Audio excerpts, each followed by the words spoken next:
Doctorate divinity to Mr. David Wooley and Huron's Scholarship and Awards ceremony. We would like to acknowledge first the history of the traditional territory in which Huron operates. We would like to respect the long-standing relationships with the three local First Nations groups of this land and place in southwestern Ontario. The three First Nations communities closest in proximity to Huron University College are Chippewa of the Thames First Nation, part of the Anishinaabe, Oneida Nation of the Thames, part of the Haudenosaunee, Munsee Delaware Nation, part of the Lenape. The Chinooka peoples were once also resident in this land. My name is Dr. Jack Reed, for those who don't know me, and I'm the Provost and Dean of the Faculty of Arts and Social Science. Joining me in the platform party are, from left to right, Mr. David Wooley and Dr. Barry Craig, President and Vice Chancellor of Huron University. I'd like to invite Dr. Craig forward to share opening remarks with us.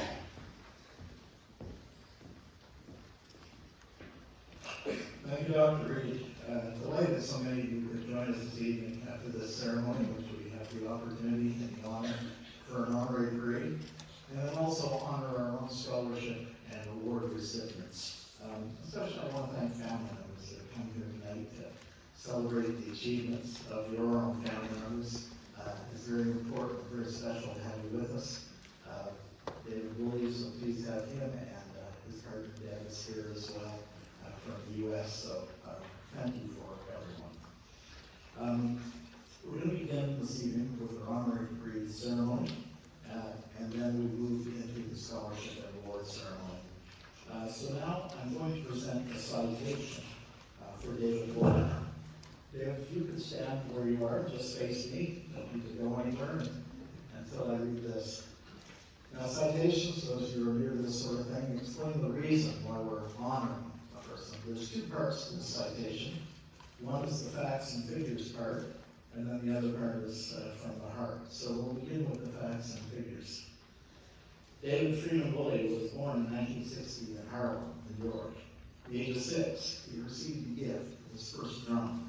Before he graduated high school, he became an accomplished studio drummer, working with big R&B names and hip-hop artists.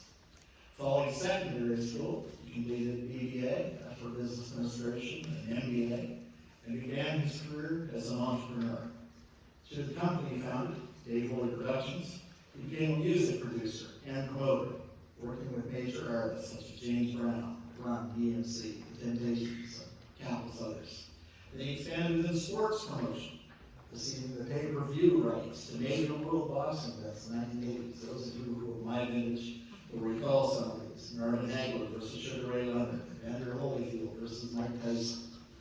Working with NBA superstars then, such as Julius Erving, Kareem Abdul-Jabbar, and Magic Johnson, he leveraged these connections to begin raising funds for charities, notably the Magic Johnson Foundation and the American Foundation for AIDS Research.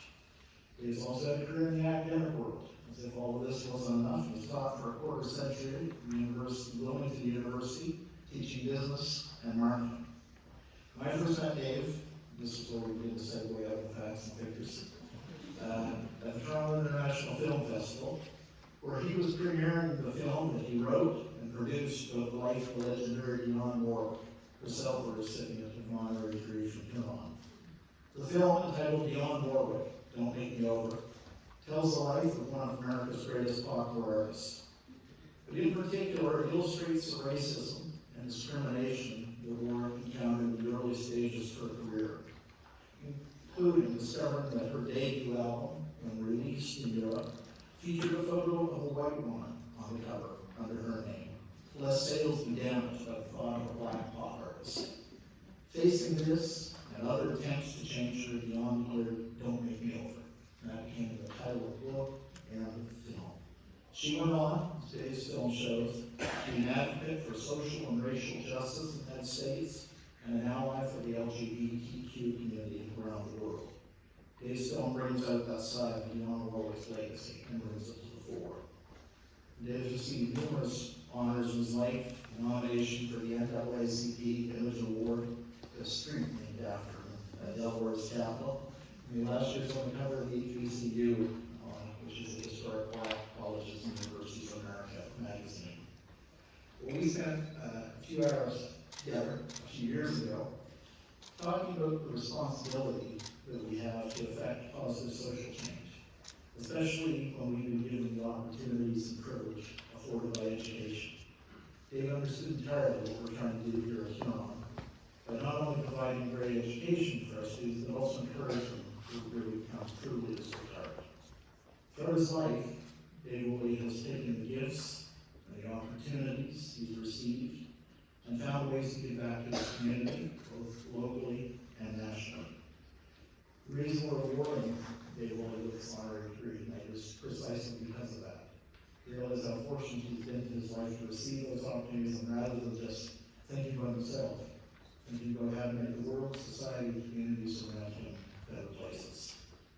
For his leadership in building a more just society, his commitment to the arts and civic life, his devotion to education, David Wooley has been selected to receive the degree Doctor of Divinity honoris causa. Now, this is where we move into the formal conferring of the degree. Dr. Reed will be placing the hood on David Wooley in a moment as I say these words. David Freeman Wooley, by virtue of the authority vested in me as Vice Chancellor of Huron University College, I admit you to the degree Doctor of Divinity. Congratulations, Dr. Wooley.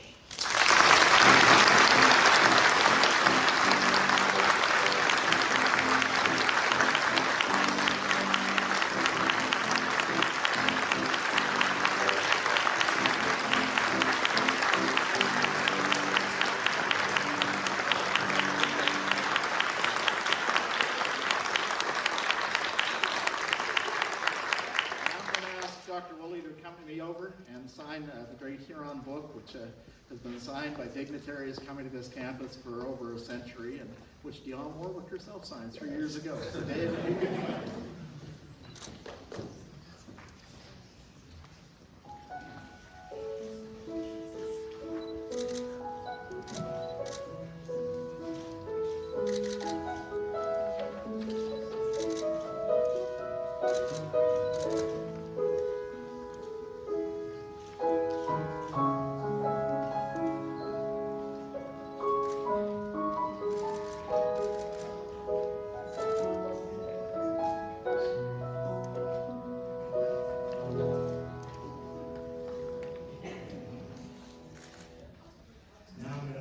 David Wooley to deliver a few remarks. David.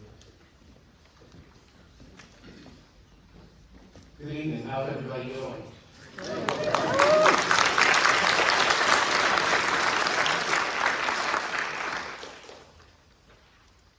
Give me a minute to gather my wishes. You know, I'm truly humbled and honored to be receiving this historic award today. It seems so fitting in strong spiritual background and community. But I have to tell you, it's been a long journey for me to get to this point. A long journey. I was born and raised in Harlem, New York, in housing projects where I had to navigate drug dealers, prostitution, crime, gangs. Not only did I have to navigate through that as a young man, I had to figure out how to strive in that environment. And then once I left out of those projects in Harlem, we went to another community, even downtown. I was looked over for opportunities, which I knew I was qualified for, simply because of the color of my skin. But I couldn't let any of that discourage me. And somebody asked me earlier today, how does today feel? And for me, I have to be honest with you. This experience right here is truly a deja vu experience. Because when I was a young man, believe it or not, living in projects, I envisioned this. Living in the projects, and I just saw that one day, somehow, I would be receiving this type of an award.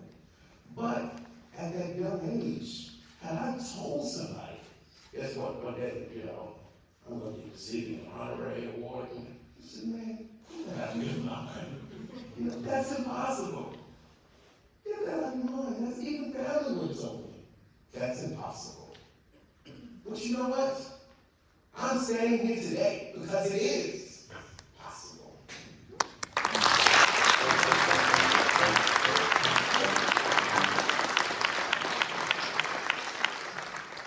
So my message to you, young folks, and some of you excluding myself, I didn't have to mention my birthday, by the way. That's 763. My message to you, young folks, is even though they told me those things were possible, I'm going to tell them I'm going to be producing my dad. I'm going to promise. No, you're going to get out of my job like all of us. So no. So what you're thinking about is impossible. So my message to you guys is I want you to learn to believe in the impossible. You must believe in the impossible. My mother was a single mother who barely made enough for us to pay our rent, have some food in the refrigerator, but we didn't have any disposable income. So, change is caused by circumstances. So I had to figure out at 9 years old, I wanted the latest Converse. I wanted the latest sweatsuits. I wanted toys. I wanted to go to the movies. But my mother didn't have that kind of money. So I had to figure out, how do I get money? How do I get money? I came up with a brilliant idea. Me and my little buddies, 5 of us, I said, listen, Friday, Saturday, and Sunday, let's go down to the local supermarket. And we'll hang out on the corner of the supermarket. And we would say to them, excuse me, ma'am, may I help you carry the groceries to your car or carry them to your house?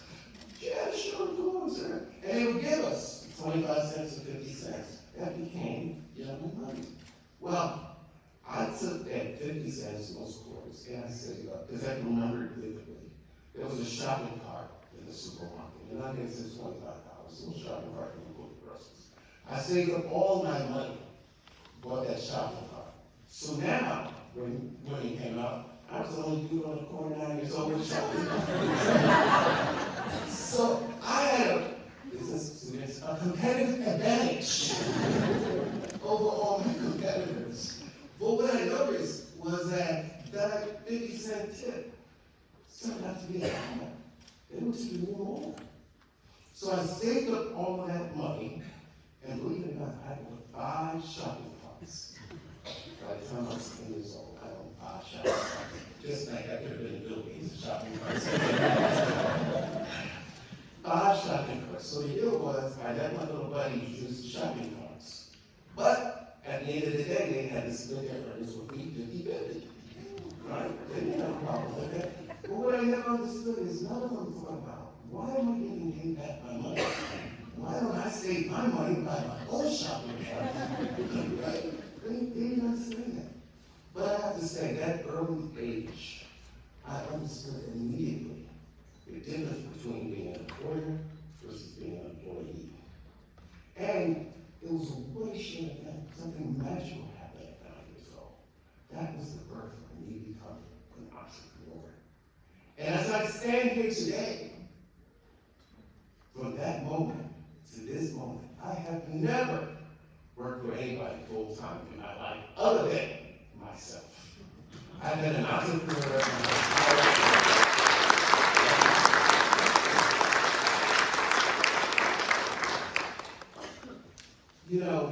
Along that 40-plus year journey, I've learned 2 things in the lesson. Okay. One of the things I learned is that you must, young folks, believe in yourself. Because even family members won't see the vision. So they'll tell you, you can't do that, that's impossible.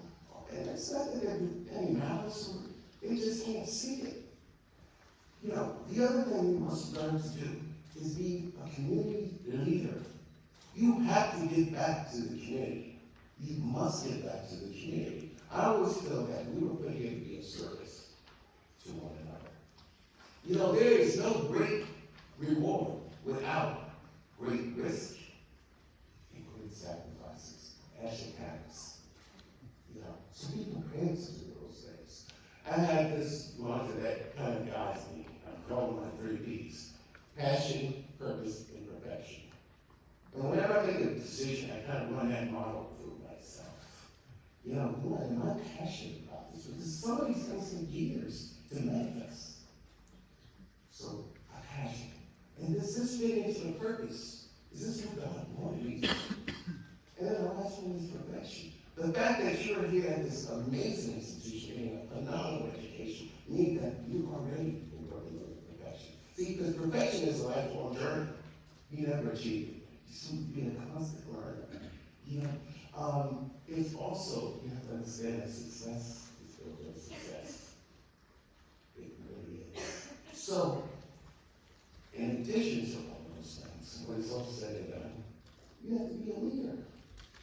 Learn the difference between a transactional leader versus a transformational leader. You know, because a real leader doesn't create followers. A real leader creates other real leaders. It's that simple. So, you know, once you understand all of those principles, I guarantee you, the doors will open for you. But it all starts from up here, in your heart. It all starts from there. And you must believe in the impossible. Believe in the impossible. Are you guys with me? Yeah. You are? Yeah. When I count to 3, I want you to say, believe in the impossible. Okay, you ready? 1, 2, 3. Believe in the impossible. Let me tell you why it's important to believe in the impossible.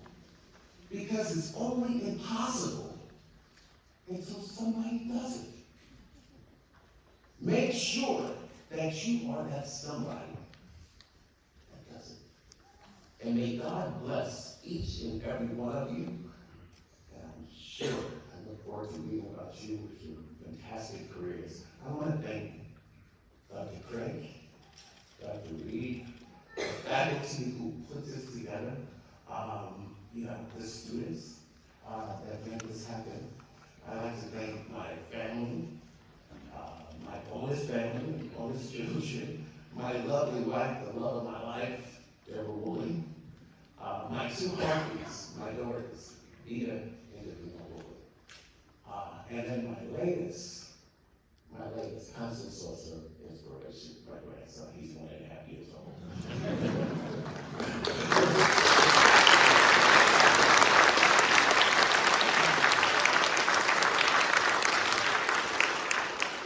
His name is King, believe it or not. How appropriate. This is a moment in history that I will remember for the rest of my life. And I can only say simply, thank you, thank you, thank you. God bless.